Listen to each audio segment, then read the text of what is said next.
As we've mentioned all morning, thousands of people are in the dark right now, and crews are working around the clock to restore power.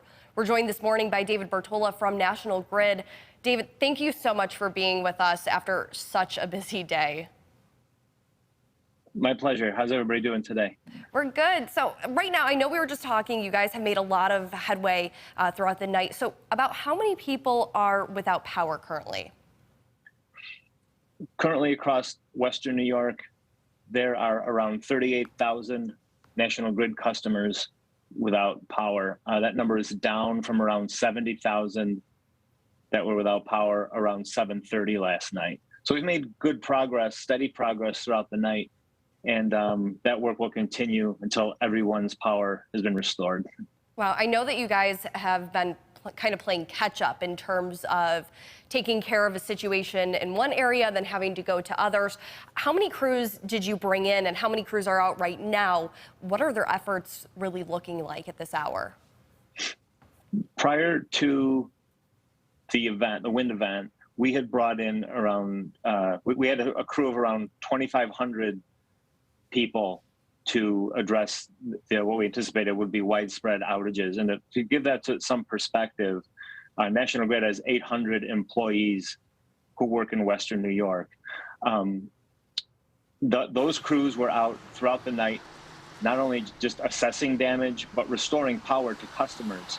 The challenge that they faced, in addition to working in the dark, was that we would restore power in one area. And because the winds were so strong and consistent and lasted for such a long time, as we were restoring power to maybe a couple thousand customers in one area, other customers would lose power in different areas. So yes, to use your word, we were playing catch up, but we always say this is it's not a sprint. There's no reward for finishing quickly. We want to do it safely.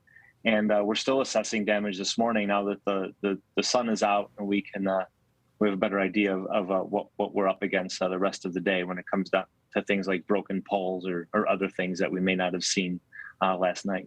Sure. I know that besides restoring power, National Grid is also helping customers this morning. They're handing out certain items. So tell me a little bit about the efforts that you guys have going on a little bit later this afternoon.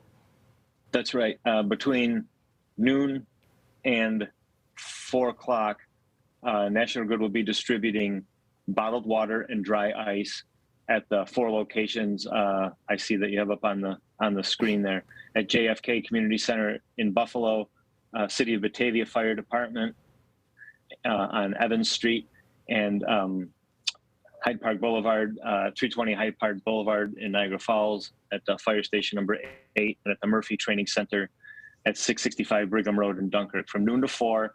If customers who are still without electricity service want to come and pick up dry ice to keep their things in the refrigerator cold, bring a cooler or a bag, and National Grid staff will be there to provide instructions on safe handling and other guidance when it comes to dry ice. It's not something to be played with or taken lightly. It's certainly neat, don't get me wrong, but we want to, safety is always priority when it comes to National Grid interacting with our customers. Absolutely.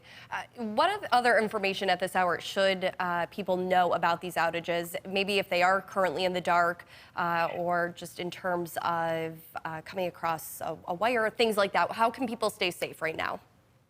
Sure. If you come across a wire, we should always assume that it's live, that there's always power running through it if there's one on the ground. You could always dial 911 if you see a wire down.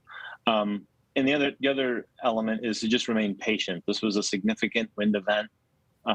We've made progress, like I said, but there's still more work to be done.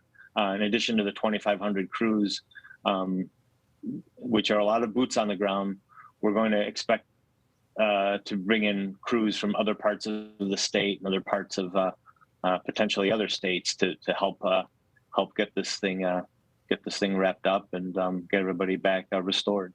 Sure. Well, Dave, thank you so much for joining us this morning. We really do appreciate all of the work that you and your crews have been doing throughout the night. Thank you. Thank you.